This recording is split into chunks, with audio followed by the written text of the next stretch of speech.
Did you notice any challenges between what female founders were experiencing compared to what, male founders were experiencing? Yeah. Meet Egla Ntumba, the co-founder of MisFiT Ventures, Pan-African SME debt fund that supports female-led teams by providing capital and hands-on support. How did the idea for MisFiT come about? So in 2022, myself and Joel started thinking about how are we going to support female entrepreneurs. On average, female entrepreneurs get between 7 and 8% of VC funding. Female allocators are 2 to 3 times more likely to provide capital to female founders. There's a 330 billion annual SME funding gap. Could you walk us through how this came about? Right. In order to lend to someone, you need to assess whether or not they'll pay you back. So you have your public markets where publicly listed companies get their financing. And then on the private markets, you have your private equity. And then you have venture capital. Then it's every other business. These businesses that are just everyone else, where do they get capital from? South African banks are incredibly strong, very liquid, very solvent. But what that then results in is when an SME approaches the bank, they have this really high hurdle that they have to overcome so that the bank can then provide them capital. I want to get into fundraising. What should I do? What's my first thing that I should do? For sure, have your understanding of what you need the capital for, and then having all of your... How do you see the fundraising landscape in Africa evolving in the next 5 to 10 years? Where do we start?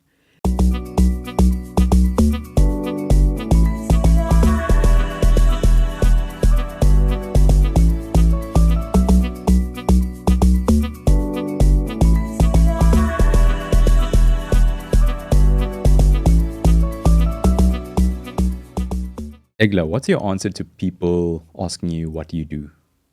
I have no idea. When I was in VC, people would be like, what do you do? I'm like, yeah, I'm a VC. It was such an easy answer. But now, with MsFiT Ventures, and Jill and I go back and forth on this all the time because we figured out that if you're a financial intermediary, you're essentially in the world of capital allocation, you're a permanent capital vehicle. But some people have these permanent capital vehicles and call themselves funds, versus we see ourselves more as a non-banking financial institution, not necessarily a fund. So when somebody asks me what I do, I'm like, well, I'm not really like a funds manager. I can't also just say I'm a financial intermediary. So now I just say, you know what, I'm an investor. I feel like it also depends who you're speaking to. Yeah. Like different hat, different environment, Yeah. different person. That's true. I guess there's no...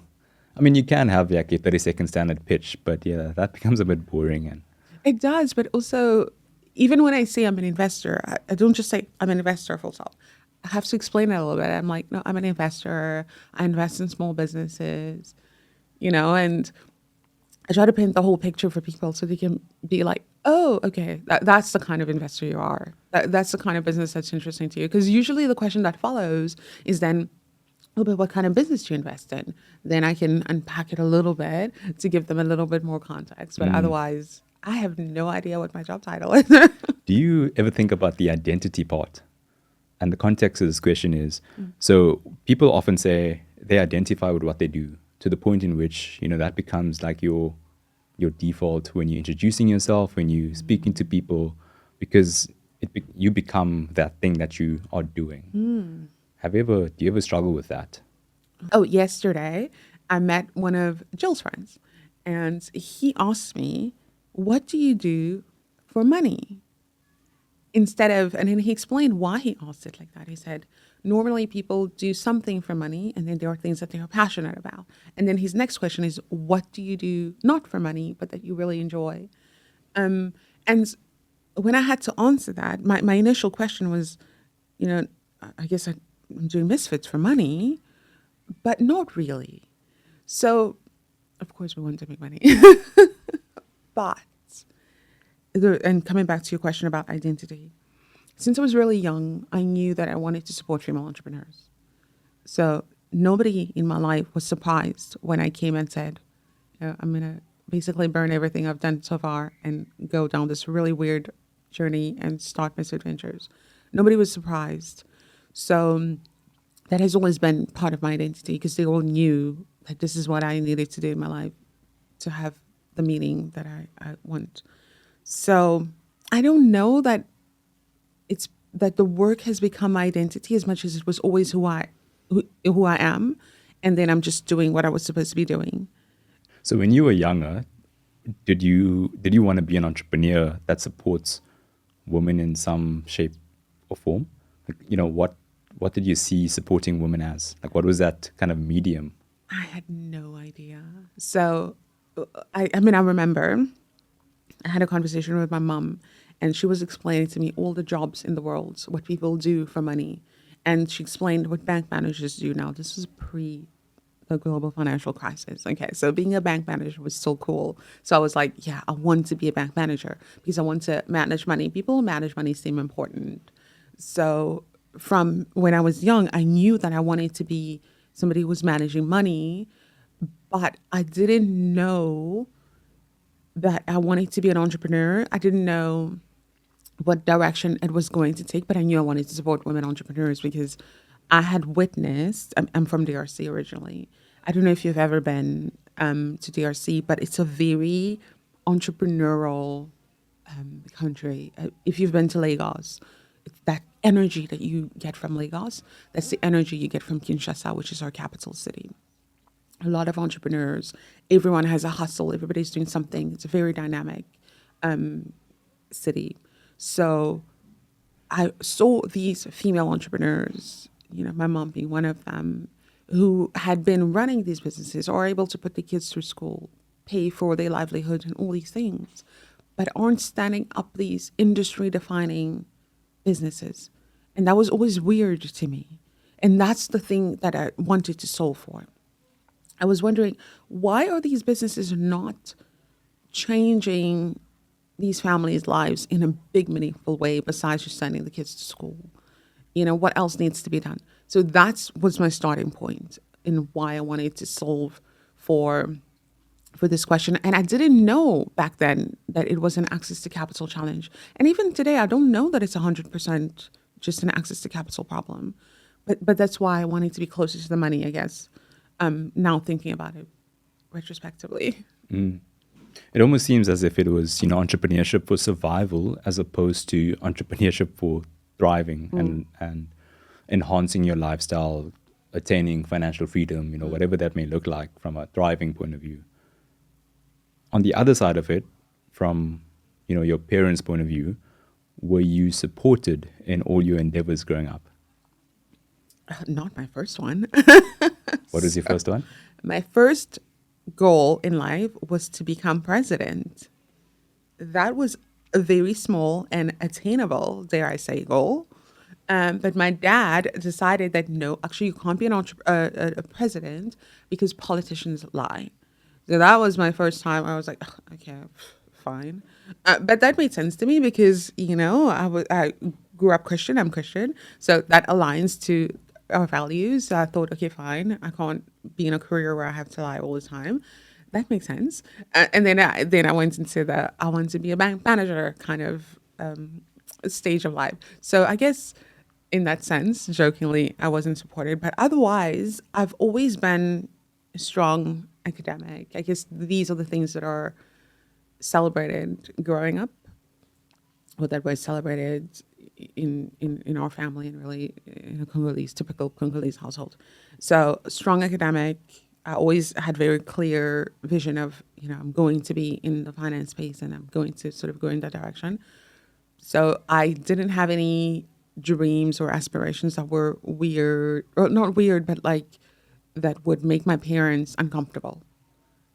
To be like, I don't know if that I can support that. So yeah, I've always been Was supportive. that a conscious choice? No. I never consciously didn't want to, ruffle my parents' feathers. I just didn't. Got you. Yeah, I feel like I'm the same. There's a sense of there's unspoken discipline, I guess, or the consequences of your actions. Yeah. I guess that's what it is. Yeah. The unspoken, beats loudly, and it's quite heavy. But what's interesting? So I have always been doing what I was supposed to do, but when it came time to apply to university, I felt like I had all of these options, and I did. I always wanted to be in finance, and then when it was time to make the decision, I was like, wait a minute, but I could be a really good psychologist, but also I could be a good lawyer, but also I could be this thing and this thing and that thing, and then all of those choices gave me decision paralysis, and I just couldn't decide.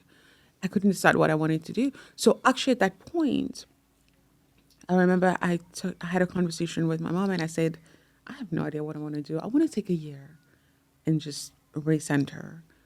And, now thinking back, I would give my mom a lot of credit for not freaking out because, like you've had this child who's been strong academically and you just want them to sort of continue and go on.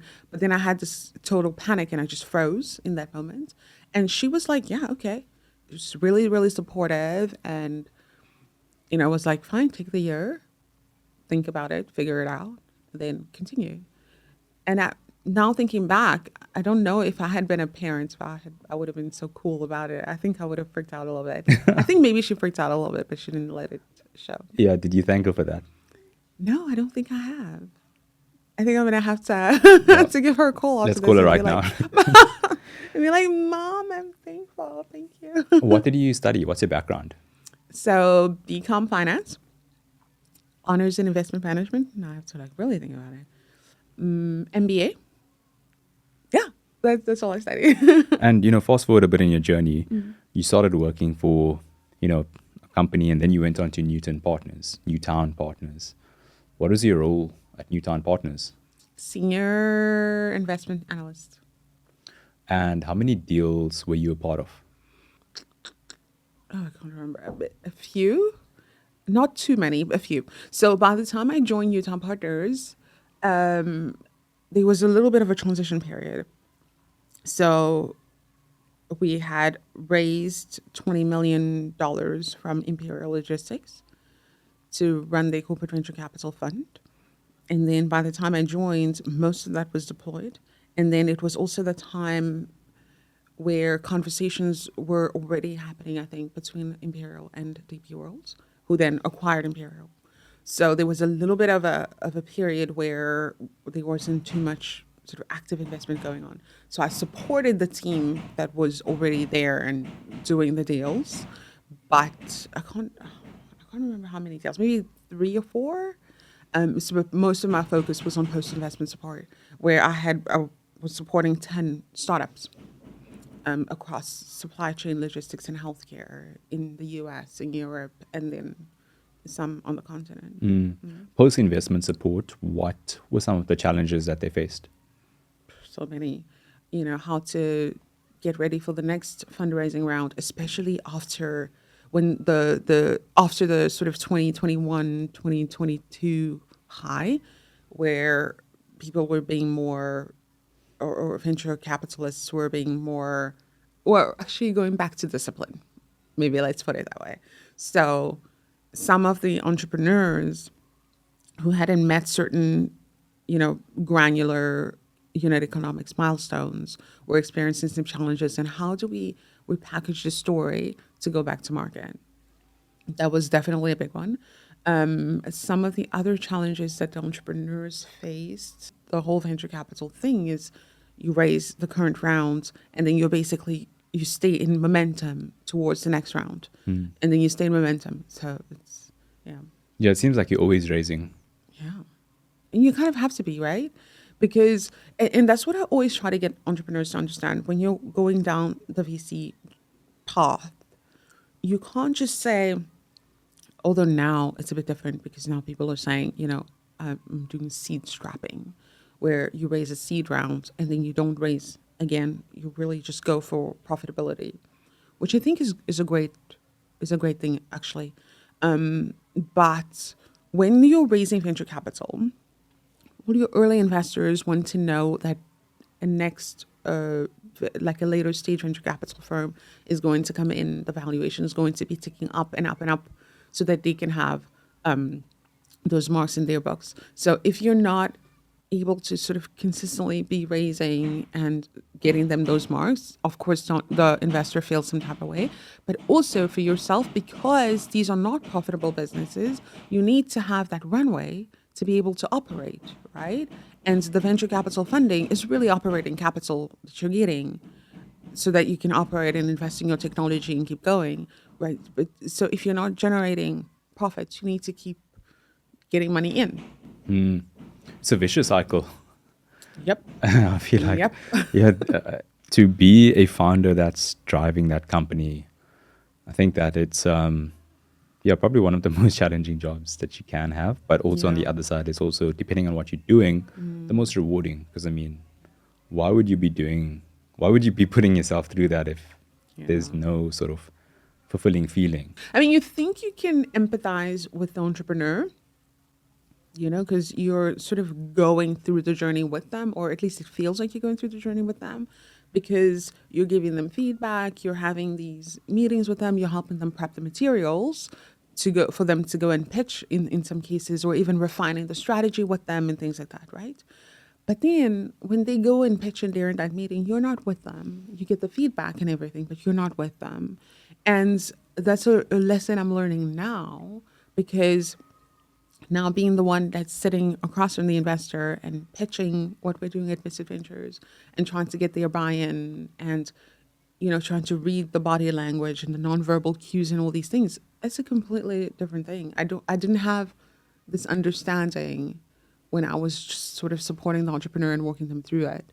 So I give them a lot of grace. Asking people for money is weird.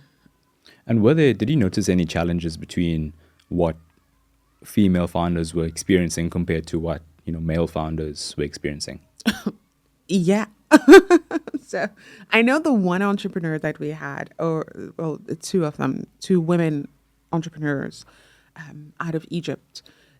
They're driving an incredible business. They're incredible operators. And they have not raised as much as their competitors, even just in Egypt. And we were very confused about this because based on the numbers, they were outperforming on every front.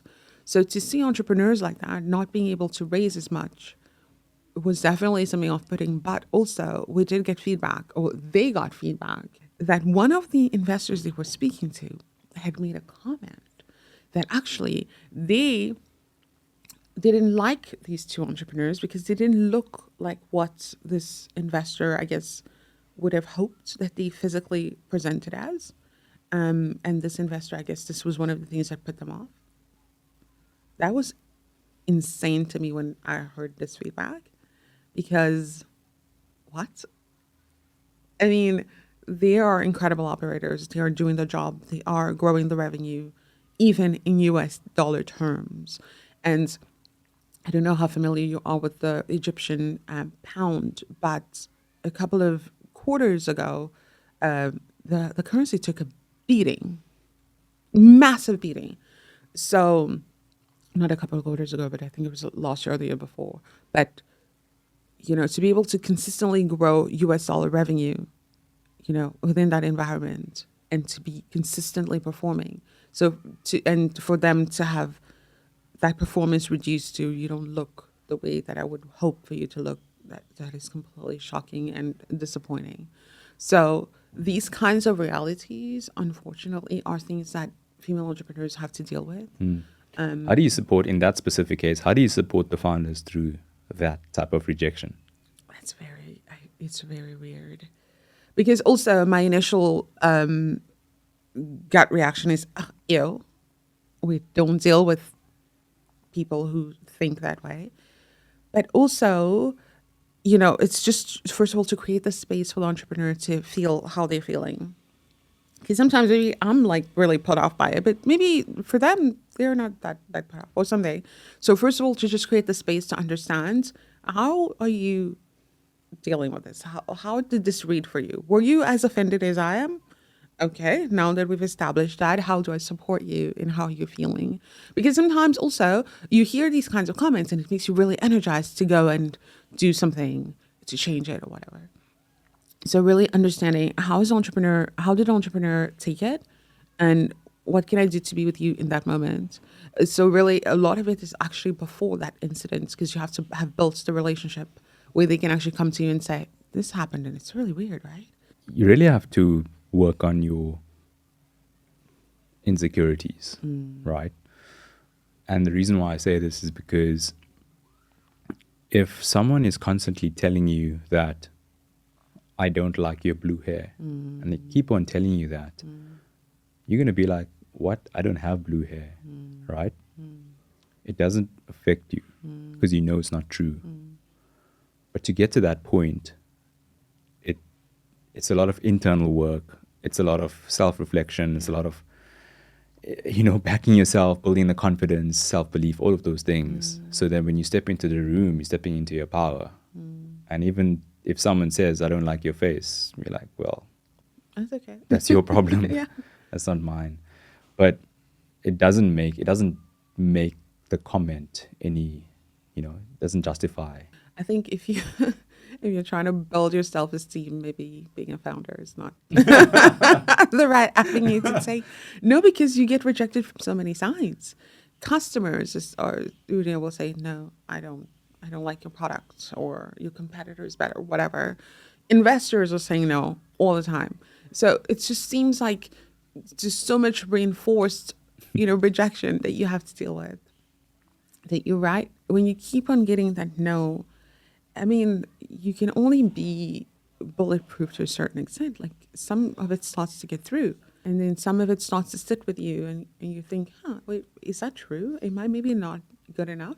I remember before we started with MisFiTs, there was a period in between where we had to decide whether we were going to go in the direction that we're currently going in, or we were going to take a different direction. And that period had a lot of just people consistently being like, why you? You're not good enough. Why do you think you can do this? Excuse me, look at others who have not been able to achieve anything. Why do you think you're this person? To you directly? Yeah, sort of reinforcing these kinds of messaging. I'm a generally really strong-willed human. I generally believe that if I put my mind to something, I'm able to do and achieve it quite successfully. But receiving that kind of messaging really took a toll on me. And it made me sit back. And then I thought, you know what? Why am I thinking that I'm the one that's going to make a change and a difference here?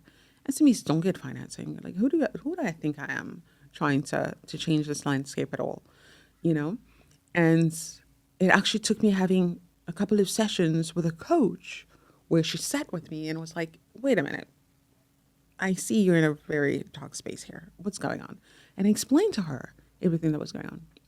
And then I explained to her how I've always known I wanted to support female entrepreneurs, and that I wasn't sure that this is the right way to go about it, but I'm taking a step, really, is what we're doing here at MisFiT Ventures, right?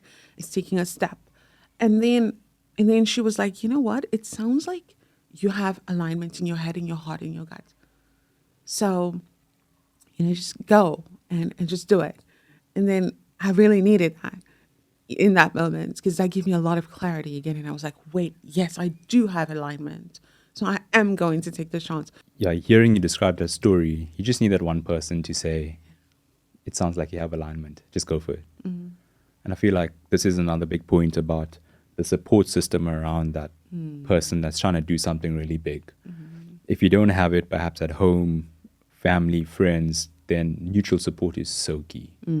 I mean, you just described a coach doing that for you. Because the thing is, sometimes when your family and your friends tell you the same thing, you're like, I know, you're going to say that because you love me, go away. So you stop believing it. But having someone external who doesn't know you, who doesn't have a reason to be nice to you and say, you know what, Nathan, you're doing a good job. They don't have that need to do that. But having them reset the voice, the tape that's running in your head, sometimes is really helpful. And I always seek that for myself. I always seek to have, first of all, an ecosystem of people. around that supports me and that has similar values. Because when I started out and I'm not sure, being able to see those cues in the room of people who are doing similar things, have similar visions, then keeps me going. But also then having those people who can reinforce and say, you're going in the right direction. You're doing the right thing. It might not seem like it right now, but keep going. That has been really helpful for me. Such a good point. Something else that I also noticed was, working with someone professional from a neutral point of view, be it a coach, a counselor, any sort of like neutral help. They actually help you find what's behind that feeling of fear, insecurity, what's behind it, get to the root of it, and then, solve the problem. Yeah. Because you don't want patterns to repeat themselves. I think that's what I learned. Yeah. And if the patterns are repeating themselves, you're not learning a lesson. 100% no. But also there are so many lessons to be learned. My goodness. I said, can I stop learning? Just give me a minute to stop learning. But you're right. If you're not learning and applying that learning, and you keep on repeating the same thing, and you stay in this loop, because getting the learning is great, but applying it and putting it to work in practice, that's where the real change 100%. And the lesson the lesson gets louder the second time, and the challenge gets bigger. Yeah. And that's what I just realized in my own journey. So, before we get into MisFiT, there's a 330 billion annual SME funding gap in Africa. Could you walk us through how this came about? There are so many small businesses on the continent. And the main lender or the main capital provider to SMEs are banks. Maybe let's take a bit of a step back. So, who funds small businesses? So traditionally you have your public markets where publicly listed companies get their financing, right? People buy MTN shares, in a public offering. And then MTN gets the capital. Otherwise, what's happening on the JSE is just secondaries moving around. MTN doesn't necessarily get that money. And then, so that's on the public market. And then on the private market, you have your private equity, which does SMEs, but at a much larger scale. So they will basically, I was listening to a podcast and they were explaining how private equity is basically a leveraged buyouts that rebranded after the global financial crisis, where you're able to get debt to acquire a business. That's a leveraged buyout, right? Because you're using leverage to buy the business. That's basically what private equity does. They use leverage, buy a majority stake in a business, and then basically get in the business, restructure it, put the right management teams and everything in place, sell the business. Private equity, larger scale. And then you have venture capital, which is just kind of right before private equity. So venture capital also funds small businesses, but typically prefers technology-enabled businesses because they grow really, really fast within a 7 to 10 year horizon, which is the time frame that LPs who are investors into venture capital typically want their money back. So within that kind of a period, what kind of business can go from zero to $1 billion in valuation? A business that's growing really, really fast, right? So that's venture capital. So venture capital, of course, has from, very, very early stage, idea, pre-revenue, all the way to series, D, whatever, just before going into either PE or listing on the public market. And then, of course, right before that, or not quite right before that, but then is every other business that does not fit because they are not large enough to be PE. They are not tech first to be VC. So they are just everyone else, right? So that's these businesses that are just everyone else. Where do they get capital from? So typically, people will not just take an equity position in a furniture manufacturing business unless maybe it's like your family that's taking an equity position along with you to run this business, and then it's a family-run business. But strangers typically don't take equity positions in traditional businesses because when am I going to get my money back? What kind of return am I going to make? right? That's why venture capital comes in, and that's why you have angel investors and things like that in venture capital, because they can take an equity position and aim for a 5-10x on their money within a relatively short period of time. So banks are the ones that provide capital to this segment of companies that venture capital doesn't touch, right? So banks South African banks are incredibly strong, very liquid, very solvent, very strong risk management practices. That's great for the banking system because South Africa has the most developed, I think, banking system on the continent. So that's great for them. But what that then results in is when an SME approaches the bank, they have this really high hurdle that they have to overcome so that the bank can then provide them capital. Because the bank is saying, I need these things, I need 110% collateral, whatever. Now the SME is standing there saying, I'm just barely doing R1 million in annual revenue. I don't have a big piece of equipment that I can put down, for as collateral. I don't have maybe a house, that I can put down as well. So my personal guarantee is not as worth, as maybe a high net worth person's personal guarantee. I don't have all of these assets. And before we go into the personal guarantee and continue, so why are these other businesses that you described, why are they even approaching the bank? So is it for, what are some of the things that these brick and mortar stores and other SMEs approach the bank for? So working capital is the biggest thing. So working capital, just to explain it really simply, you have, let's say, for example, you are a furniture manufacturing business. You need to buy wood from your wood supplier. Okay, your wood supplier says, you buy wood from me, you have to pay it in 10 days. And then you have Mr. Price Home that buys your finished table at the end.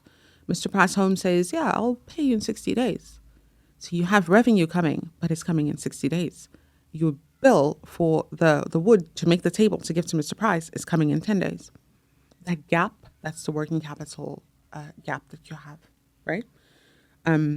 So typically that's why businesses approach banks. So typically SMEs start from a premise of, I sell something, I get money, and I keep on doing the same thing. So typically SMEs start with a profit first mentality because I need money to be able to go and buy more stuff and then sell and do this whole thing.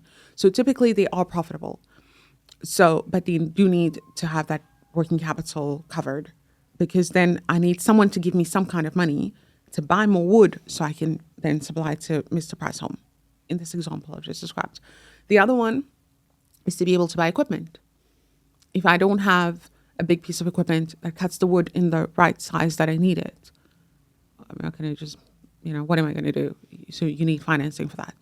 Or say, for example, they need to buy another small business that does something similar. Maybe a business that makes little steel parts for the furniture. I don't have 5 million rand to buy a small business that does that. So you go to the bank to ask for financing to do these kinds of things. So various things that these small businesses need to approach the banks for, but basically anything that you can't fund yourself. Got you. Okay, cool. So now the issue is I have all these challenges with cash flow, with, perhaps asset financing. I can't buy equipment. I can't fulfill the contract. I have the contract, here it is. And the bank is saying, actually, we need a personal guarantee or we need some sort of guarantee that you can pay us back because the risk is you may not be able to pay us back. That's what the bank is saying to them, right? So this is the problem. Maybe it's just to finish up on explaining the problem. So they will approach the bank, but because the bank has these higher level or these higher requirements, especially on the collateral fronts, people who don't have personal assets, whatever, are not able to access this financing.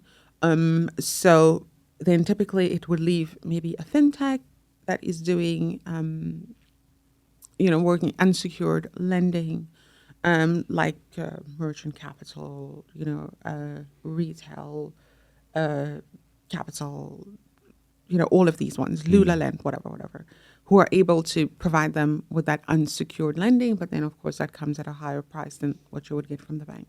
So this is the environment that has then created the fact that SMEs are not able to access financing through the traditional channel, which is the banks, and are then almost being left behind. In South Africa, the banks have about an 82 billion rand endowment that is supposed to go towards SMEs, that has grown from 60 billion to 82 billion because their capital is not being deployed. It's just kind of sitting there because they don't necessarily, well, the banks have different challenges, but among the challenges, it's really expensive for a bank to provide a 50,000 rand loan, for example. They have to have somebody, go through the whole DD process. They have to go and DD the business and all of these things. It's just really expensive and inefficient for them to do that as well, So they are also not able to, disperse that capital correctly. So these things create then that inability for banks, even though they have the capital, to, get it to the people. And then it has created the opportunity for some of these, different players to come into the space. And then, of course, we can get into what MisFiT Ventures does and how we are taking advantage of that opportunity. Got you. Yeah, that's such a important thing that you mentioned about banks having this capital just laying around there. But the fact is that it's not a good business model from their point of view to invest in these businesses. Mm-hmm. And of course, on the other side, there's perhaps not enough of these SMEs that have a track record to then attract that capital, right? So is it also a problem on the SME side? So, first of all, banks, there is no system in South Africa, a sort of standardized system to credit grade or credit score SMEs, right? In order to lend to someone, you need to assess whether or not they'll pay you back, like you described just now. In order to assess that, you call that a credit grade or a credit score. So baseline, there is no system to assess SMEs. So obviously that makes it really inefficient for the banks as well, because if there's no standardized system, then if it takes me the same amount of energy to assess a 50,000 rand loan or 50 million loan, I'm going to do the 50 million. But also, because SMEs typically, they will have their primary bank that they're banking with.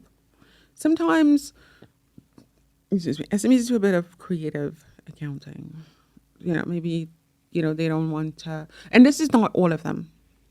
Some of them will maybe not want to reflect a profit for this reason and that reason. And these kinds of things, which is okay, for the purposes that they're doing that for.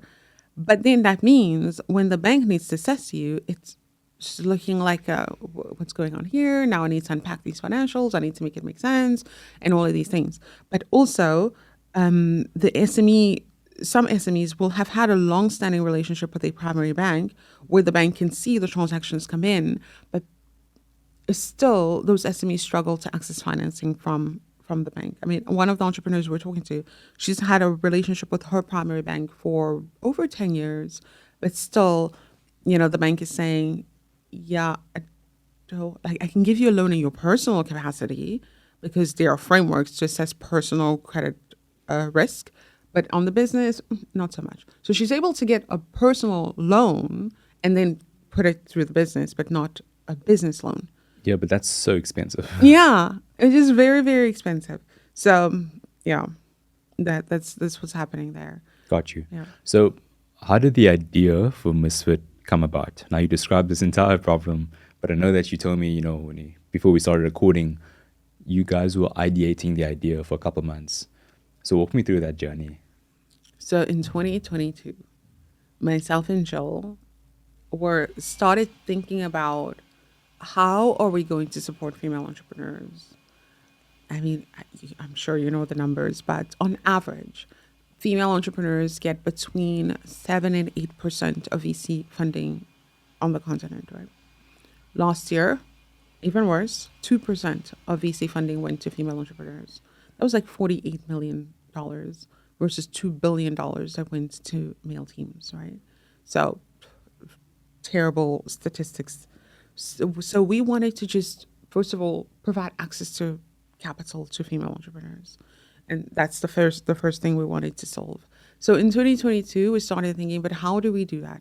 What does that look like?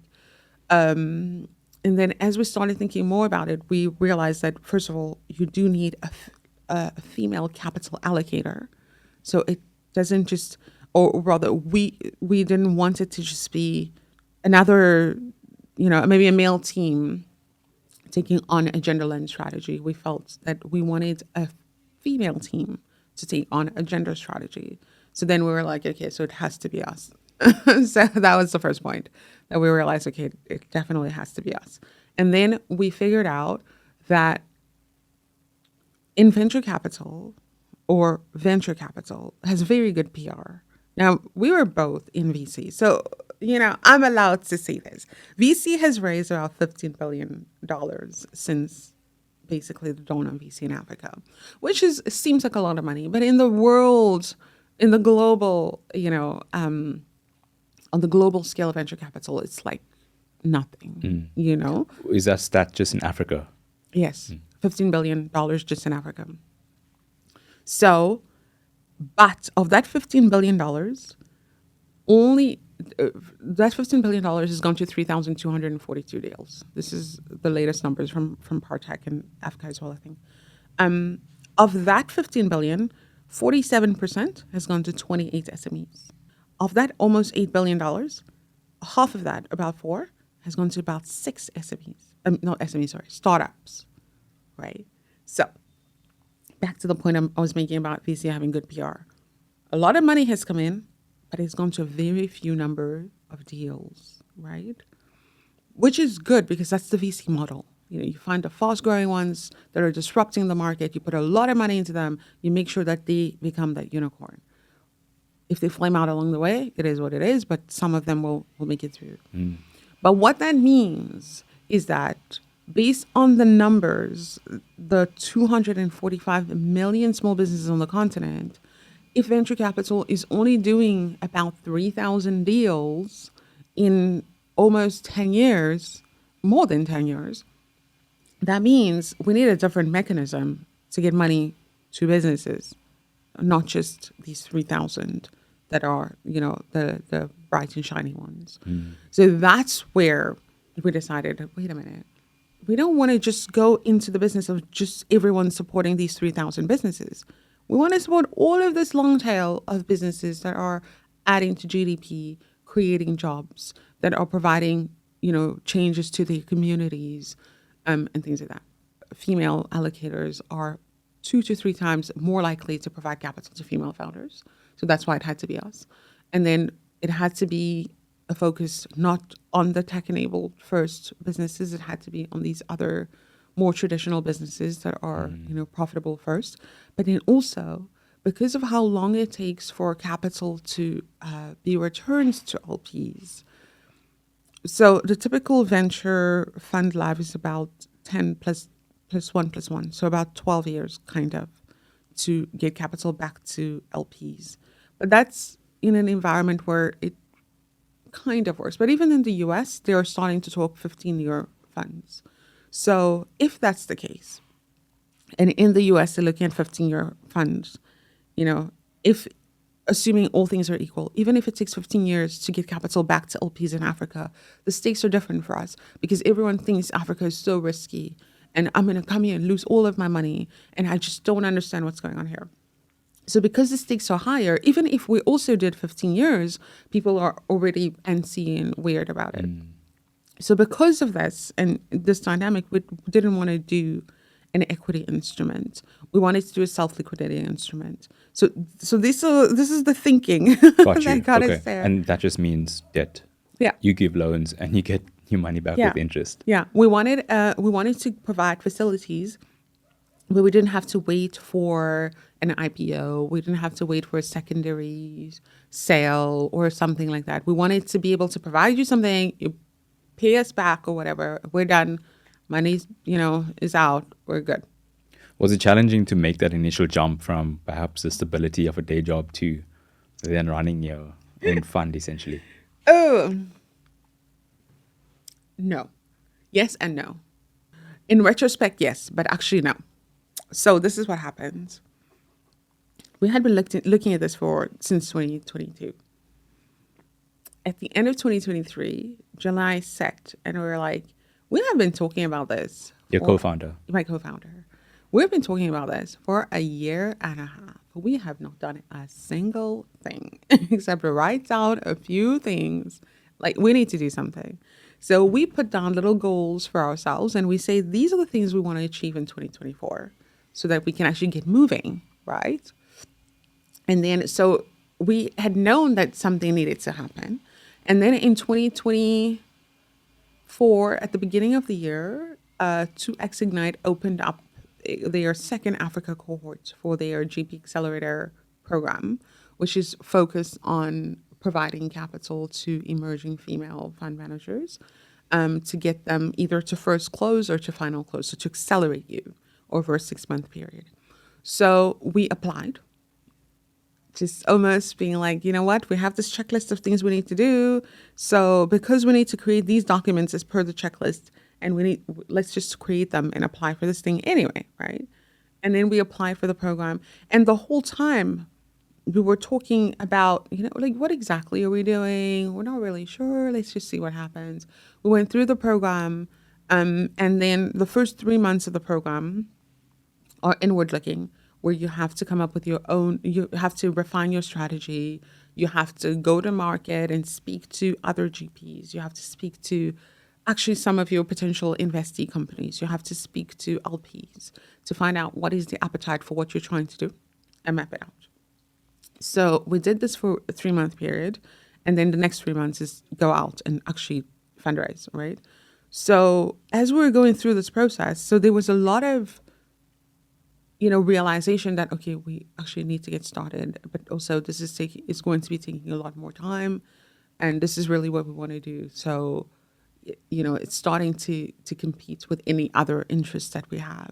So that's why it was an easy process to then make the decision that actually we want to do this full time, because we had already seen that, as we're validating this idea and this thesis, it actually makes sense. There is appetite. Let's actually dive in and do this more. And it just became more energizing, Got you. To do our MisFiT work. And, from a financial point of view, was there any risk that you took? So much risk. So much risk. But then the benefit there is that myself and Joel, we are, 2 young women. And we were like, you know what? Worst comes to worst, we pack up our houses. We move back with our families in Joburg. And then we just continue. Because that's the worst thing that can happen, right? You completely run out of savings. You have no money. Then you just pack up your house and move back with your family in their home. They feed you, they take care of you, and then you get a job. So we had discussed this many, many times. We're like, the worst thing that could happen is we go back and get a job, go back and move with our family. So when you put it like that, it's almost like either I follow my dream and find out if this thing that I want to do can actually work. And in the worst case scenario, just move back with my parents and eat their food for a little bit while I get another job. Or I don't try that and I just keep on having a job, and it didn't seem like the right choice. How many months of savings did you guys have? Oh, goodness. I don't know. We didn't even have that discussion, I don't think. How many months of savings do we have? A couple of months, because now we've been at this this is the 5th month. At the end of this month, it's going to be month 6, but I guess 5 months plus of savings. Okay. So you're still living off savings? Yeah. Wow. Yeah. Well done. I know how challenging that can be. It's but also it's a lot of anxiety because it's like, I know what I want to do and I know what I want to do for myself, right? And achieve this and build this out and everything. But now I'm along this journey with Jill. I'm along this journey with, Deborah and Vivian and all these other people. And, if I don't pay myself, like, I know maybe like I could be comfortable to maybe, I don't know, go a couple of more months or even a year, whatever. Like, I could be comfortable to do this or that. But then I don't know how comfortable would Jill be to do the same thing? Like, where is the breaking point for her, for example? Then you have to start taking all these things into consideration. So that does bring its own form of anxiety for sure. But also because we have been making, good progress in our fundraising. So it's like, you know what, we can see the light at the end of the tunnel. And we've also been quite lucky that, we've been able to get some consulting work along the way as well, which are like small things, but that also, it also helps you to do a little bit of something different, but also helps with some of the anxiety of like, but this person is not really getting paid. 100%. Are they okay? Yeah, I think that's really challenging to not have an income. I mean, I've been there, and probably also still in that boat, like trying to do many things to generate income and dealing with the uncertainty. I think that's not, I don't hear many people speaking about that part of it. Yeah. Because you're doing all that you can, but you know that what you're doing now is for The future. the future, Yeah. and not in this moment. Yes. That's tough. Yeah. No. Yeah. That's definitely tough. I know the hardest part for me was when we decided to go full time. Myself and Jill, both of our moms, independently from each other, we had calls with our moms, and we're telling them, this is what we're gonna do. We're now full time going to focus on MisFiT Ventures. We have no idea how long it's going to take to fundraise, but this is what we want to do. And then both of our moms were like, okay, but are you sure this is what you want to do? Da, da, da. The normal mom questions. And then they both were like, you know what? It's fine. If you need rent money, whatever, it's fine. So we knew that we had that backstop, both of us, which, we're really lucky to have, families being able to step in to then provide you with the financing that you need or whatever, if it came to that. But the uncertainty now comes in to having to also explain and validate it for them, because now they're looking at you as a liability because you're a ticking time bomb. Basically. So every once in a while, you get the call or the message to be like, how is everything going? Are you okay? And then you have to resell the vision to your people so that you can get the buy-in again to be like, fine, I'm still going to be here and be a backstop for you because I still believe it. 100%. And what I noticed is that they also want things to work right now. There's the external pressure from the family. Yeah. I can also relate to that because they're like, oh, how's it going? TikTok. Yeah. Are you sure? Yeah. Is the money coming in? Yeah. Is this time to get a job? Yeah, definitely.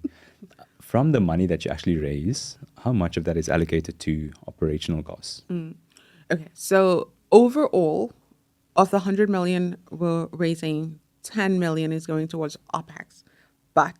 So it's 5 million for OPEX, but 5 million for technical assistance, actually. So it's only 5 million for our operating costs over a 4-year period. So when I talk about technical assistance, it's a lot of hands-on support. So what we're doing is, as much as we're providing our SMEs with access to financing, which they really, really need, the 70 to 80% of SMEs in South Africa fail in the first year because of access to capital. So big reason there. Second thing, we need to provide them with hands-on support. And that does not come cheap. So for example, we provide them with a fractional CFO who is able to work with the bookkeeper, with their finance, their own CFO, to be able to help them understand, what is the long-term strategy? What are the benefits, the pros and cons of, for example, buying this equipment right now instead of leasing, for example, or paying this debt off and then, doing this other thing. So somebody who helps them strategize numbers like that. So we're paying for that. And financial decision making in the business. Got you. So we're paying for things like that. So that technical assistance to make sure that they're getting the support at the highest level, we're paying for that. So that's how we're thinking about it. Got you. So, and how close are you to closing the we're target? very close. So basically, we were really lucky in that we were very targeted in who we were approaching in our fundraise, in targeting high net worth individuals and family offices and things like that.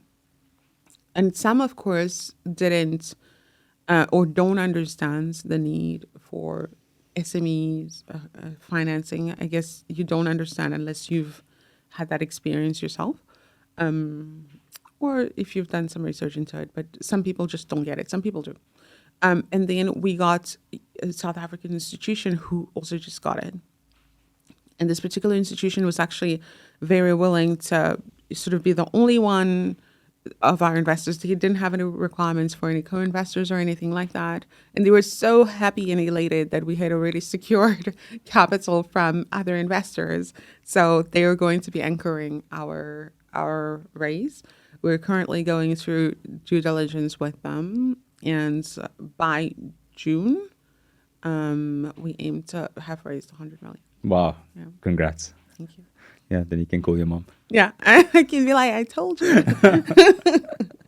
Another question I had was, so you mentioned those challenges about perhaps you as a fund are fundraising to deploy capital, right? So it's this weird space to be in. And I think not many people who are approaching you understand that you also are approaching other people to get capital. So one is the high net worth individuals and perhaps people with money. How are you finding them? And a follow-up question is, you mentioned the challenge of perhaps awareness and them not getting it. How do you overcome that? Okay, maybe starting with the challenge of awareness, we had to become very clear of what the problem is and how to explain it to somebody who doesn't have the context. And being able to have numbers. I remember we had a meeting towards the end of last year with somebody from one of the international DFIs.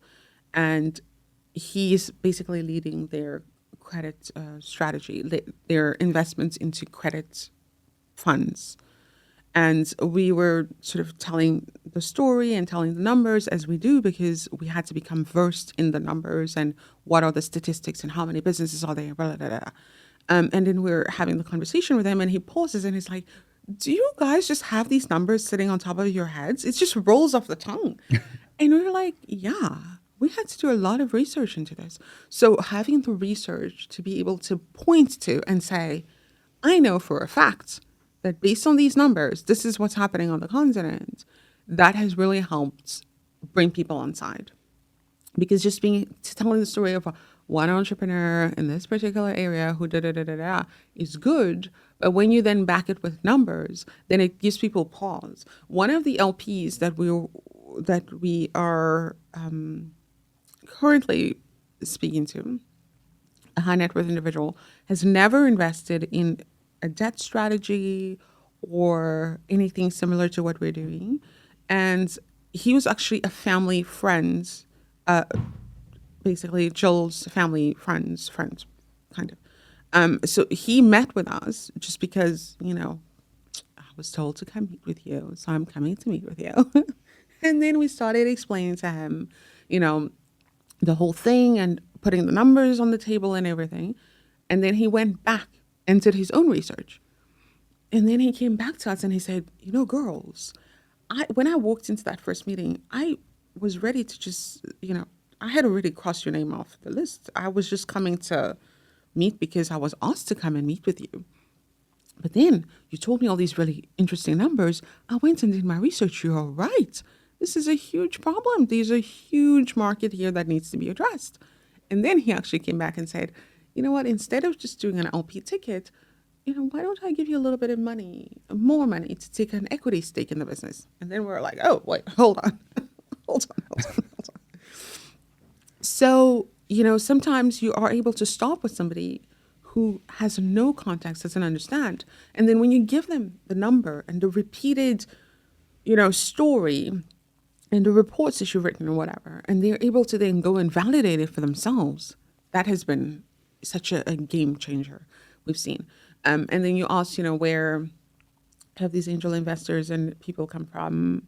A lot of them have come from our networks, either family, friends, or, somebody who knows somebody in our network, but also I remember our first biggest LP who had given us $200,000 at the time.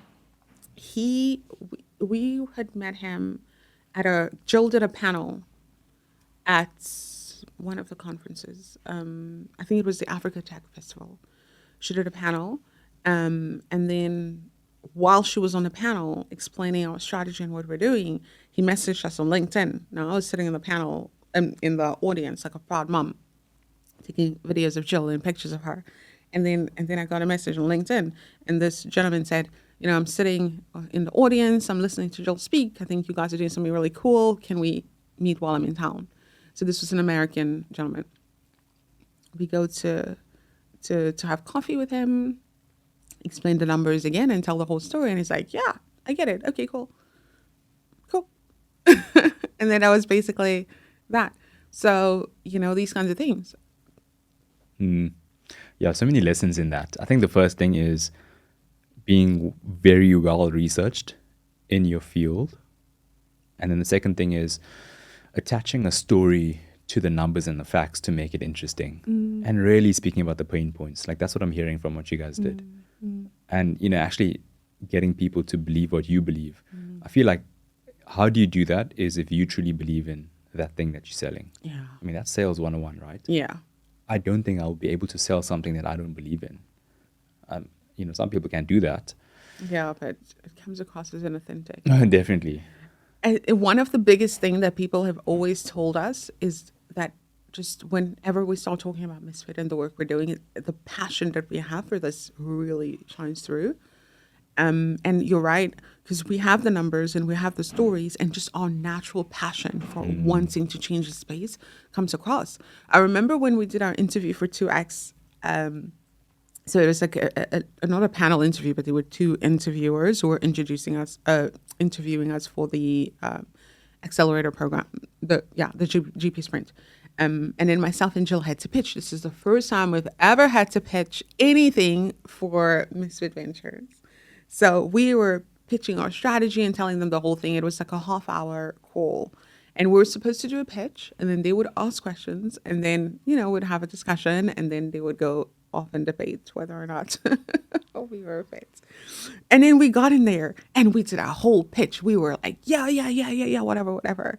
Before we knew it, the time was over. And then one of the ladies, Marine, was like, you told us about your story, but you left no time for us to ask questions. And now we have to run to our next meeting. Not cool, man. And then we were like, oh no, oops. And then when they actually came back to us, they were like, you know what? Your passion really shows. Of course, I'm not advising people to do that. Definitely let people ask questions, but the passion really shows. 100%. Yeah.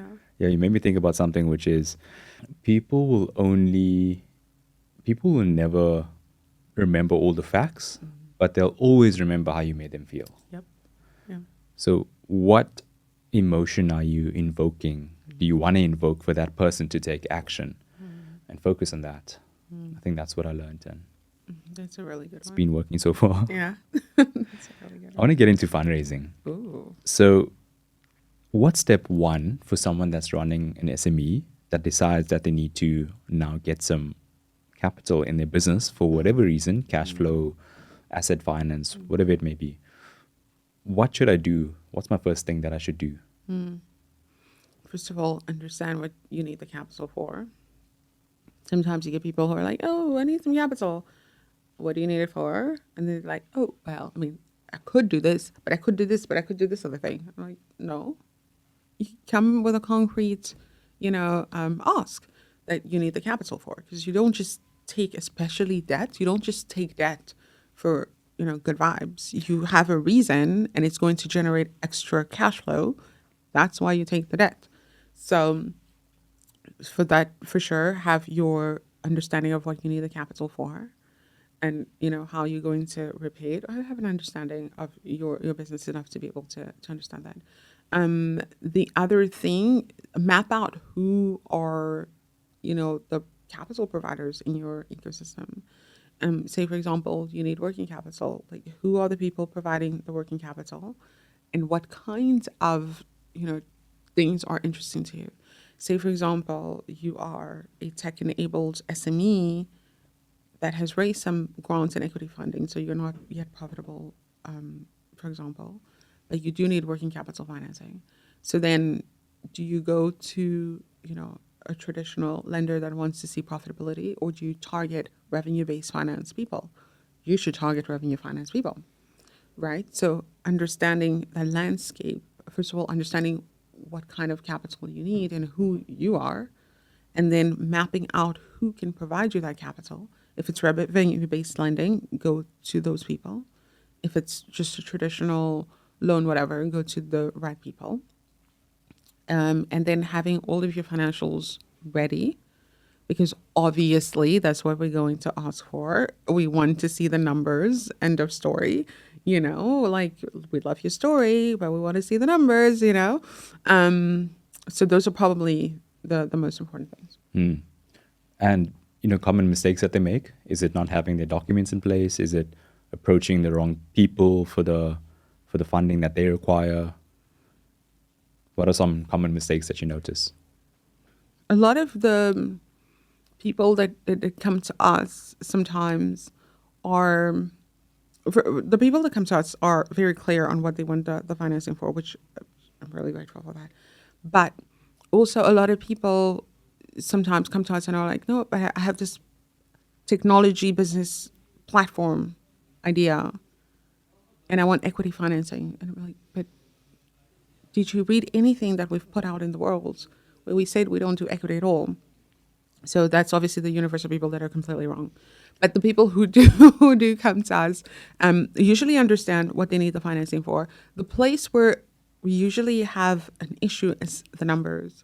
We want to know that you know what's going on with the numbers in your business.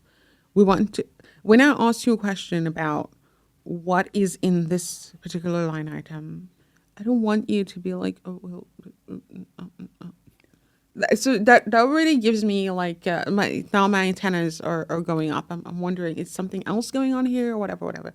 The whole thing about lending, any kind of investment, but really lending, it's a lot of trust that we are, putting in each other here, right?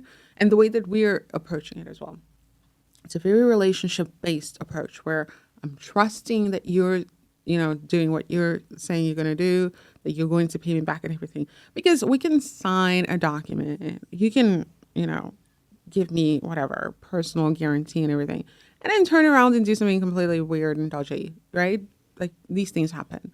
So when already I'm going through, because the numbers is the first place you'll see something weird and dodgy, right? So when I'm going through the numbers and I'm seeing weird things and I'm asking you about it and you're not being forthcoming about it, now I'm already wondering how can I trust you in this whole situation? That's the biggest mistake that people make. Just be upfront. Even if there's something weird going on, just say this particular thing happened because 1, 2, 3, 4, 5. Yeah, and what I also had to learn in my own business is just understanding the nitty-gritty of things. How much is coming in? Where is it getting spent? How much do I have left over? How long is that going to last me after all expenses? Like, if you don't have a finance background, which I didn't, you have to like really upskill yourself and, really put time into understanding those numbers. Like you said, like if you're applying for funding, like that's, part of the process. A big pet peeve of mine just in the world is how finance and financial knowledge has been like left to a little group of people who studied finance or are working in finance, as if they have the monopoly on needing to understand what's going on in the world. Everyone, like, say for example, you're an engineer, right? I don't need to know what you know to do my day-to-day living. I don't need to know how to perform a heart surgery if I'm not, a surgeon. But with finance, whether you're a doctor, whether you are a farmer, an author, you need to know how to manage your money. You need to know that, this is what I got paid, this is how much rent is, this is how much is going in savings, whatever. And if my car breaks down tomorrow, I need to know where the money is going to come from to fix the car because I didn't plan for that. Everyone is their own financial manager. So the fact that we're only keeping a certain few, quote unquote, elites to be like, oh, you study finance, you get to understand what's going on, that really bothers me. And when I was doing my MBA, actually, I specifically looked at ways that basic financial literacy can help business owners make better financial decisions. And it turns out that actually, with just basic financial literacy, just basically understanding this is the income, these are the expenses, let me not overrun my expenses because I don't have the income to cover it, whatever. Like just these really basic things actually make businesses more profitable. So to just be able to provide people with the tools to know that expenses, are this is the revenue, this is how much the profit margin on that is, this is how much I can reinvest next year. Just those really basic things can really make a difference. Anyway, I'm really passionate about this. But it's so interesting that you mentioned this. So last year I mentioned to you that we launched this app, right? But the app was very much tailored towards early stage entrepreneurs. So if you have an idea, go through this program, step-by-step course, we gamified it, we did all sorts of cool things with it, right? And you should be able to turn that idea into a business that brings in revenue, right? So over the past couple months, I've been getting just seeds planted of financial literacy, right? So then I put out a survey to our members of just a concept design of what version 2 of the app's going to be like, right? Because we didn't put more money into it. We just left version 1 and people were just signing up. They don't pay for it. But version 2, I was like, oh, here's a mock concept design. It's tailored towards financial literacy. From understanding your cash flow to understanding income expenses, the basic, accounting sheet, to the documents you need to have in place if you're applying for funding. So like really basic for that, SME, as you described in your MBA course, that financial literacy part. More than 80% of our members said that they want access to that. Like that's crazy. Yeah. And like now I'm like, okay, cool. Like I need to go and develop It's this needed. thing. People need to know what's going on. So many entrepreneurs that we speak to have been running businesses for 10 years plus, but have no confidence in their ability to make financial decisions, which is weird because you think somebody who's been running a business for 20 years, whatever, would be more confident in their ability to understand what's going on financially in their businesses. But they were like, no. Like, I need you guys to come in and help me make sense of these things. I need you guys to come and, guide me or reinforce this function within the business, which it shouldn't be that way. People should know. It shouldn't be like a weird, esoteric thing when you start hearing the financial section of the news or whatever, you tune it out, Yeah, 100%. And of course, like people have a lot of limiting beliefs around it. I certainly had to work through some limiting beliefs around finance. That's just because like it wasn't brought up from a young age. And the stories we told are very much, don't worry about it. But people also talk about it in such an exclusionary way. It makes me so annoyed. When we were going through this whole process to try to set up MisFiT Ventures, the legal setting up of the vehicle, we asked so many people, how are you setting things up? How are you doing this? And all of these questions, right? What is a closed-ended fund? What is an open-ended fund? All of these things. And then in the end, people were just giving us answers that were not very useful. In the end, we did a lot of research, spoke to a bunch of people, and then ended up finding out that just a normal proprietary limited company is what somehow in the world of capital allocators is called a permanent capital vehicle.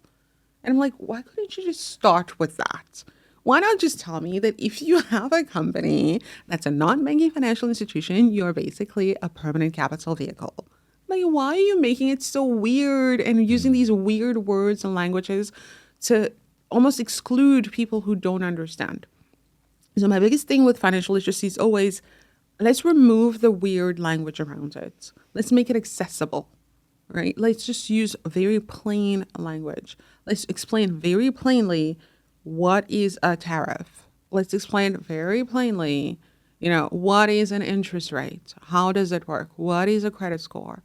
So people can feel included in that conversation and they don't feel like stupid. Because when somebody feels that you're talking down to them or you're saying weird things that they don't understand and they feel stupid, they disengage because I'm a professional. Excuse me, I am a doctor. How dare you? People disengage. Such a good point. And another question I had about just the fundraising process. How long does it typically take in your case? Okay, so this is a very interesting point because we had to get very clear about who we are in order to stand behind this. But so it takes us about 4 to 6 weeks to run our due diligence process. So, of course, Jill and I, XVC, we want to be really thorough in how we due diligence these opportunities. But because we take a long-term view of investing, we're not sort of saying, here's a facility, go away, good luck, whatever. But we're saying, here's the first facility, this is how we're going to get to facility number 2, 3, 4, 5. And this is what we need to see in order to be able to get there. And this is how we'll support you to be able to get there.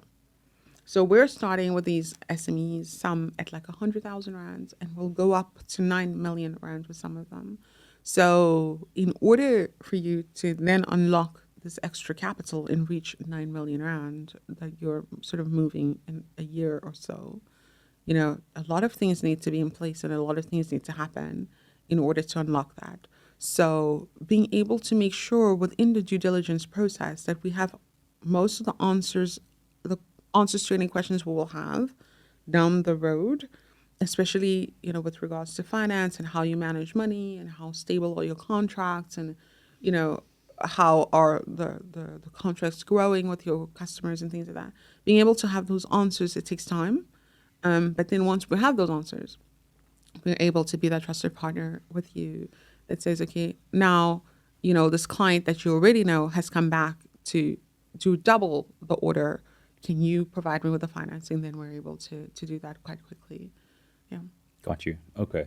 I think people approaching you should also keep in mind that time period. Like once you apply, you're not going to get that money next week. No, we're very, very clear about it. With this 100 million book, we will only invest in about 16 SMEs. We can go up to 28, but we will really only do about 13 to 16 SMEs. That's quite small. We're not looking to invest in everyone. Everyone is not for us and we're not for everyone.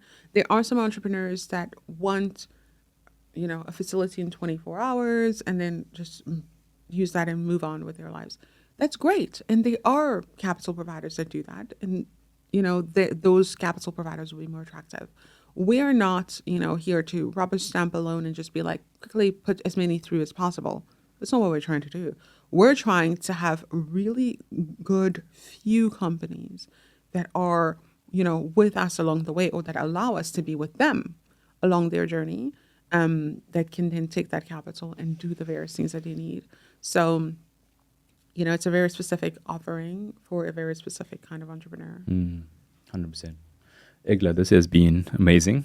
The last part of the podcast is called the Fast Fire. So I'm going to ask you these quick questions. Okay. So if you could answer in a word or a short sentence, that would be amazing. A word? Okay. Yes. Or a short sentence. What traits do you look for when funding a founder? Self-awareness. I'll give you 2 more. Okay. Self-awareness, persistence, coachability. Yeah, those are good. If you were a pre-seed entrepreneur looking to fundraise, what steps would you take, knowing what you know right now, to secure that bag? First of all, I would do a lot of market research to really be sure that I understand my customer, even if you don't have the product yet, understanding that, because I found that really helpful when we did that for MisFiT. Understanding who are the capital providers that can provide more than just money. Because as a pre-seed entrepreneur, that's what you need. You need people who then become evangelists that will go and knock on their VC friends' doors and say, you have to look at this. You have to get in on this deal. That's what you need so that you can keep going. So, yeah. Grassroots. If you had $1 million check right now, but you could only invest it in one industry, what would that industry be? Aside from private credit? If it's had to be aside from private credit, obviously, because that's what I think is really interesting space right now. Maybe healthcare. Maybe healthcare. Okay. If you could make one rule that all founders have to follow, what would that rule be? Be true to yourself. I think a lot of the time when someone is dangling a check in front of you, there is the natural attraction to go into what they're telling you to do or to follow their path.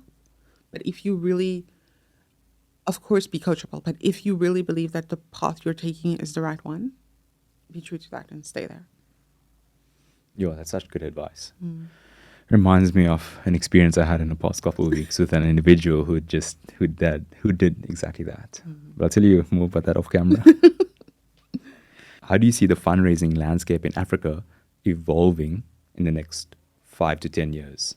From the fund manager side, I think a lot of work needs to happen, and it's already happening, where more different ideas of capital deployment need to be developed that are not just a copy and paste from the US and things like that. But this is already happening. A lot of really interesting models are already coming up, where I fundamentally think fund managers need to think of themselves more like entrepreneurs rather than the almighty capital allocator, which is a weird thing, but we think of ourselves as entrepreneurs.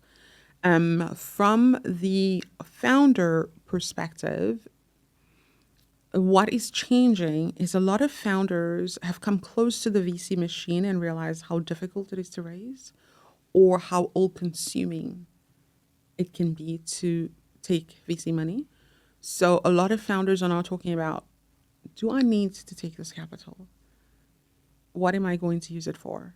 Can I not maybe seed strap, where I raise a small angel round to do the initial build out and then work towards profitability and continue growing steadily in that sense? Because bootstrapping, of course, is a luxury. Unless you have, personal savings or whatever, you can't always bootstrap. So seed strapping is becoming more attractive.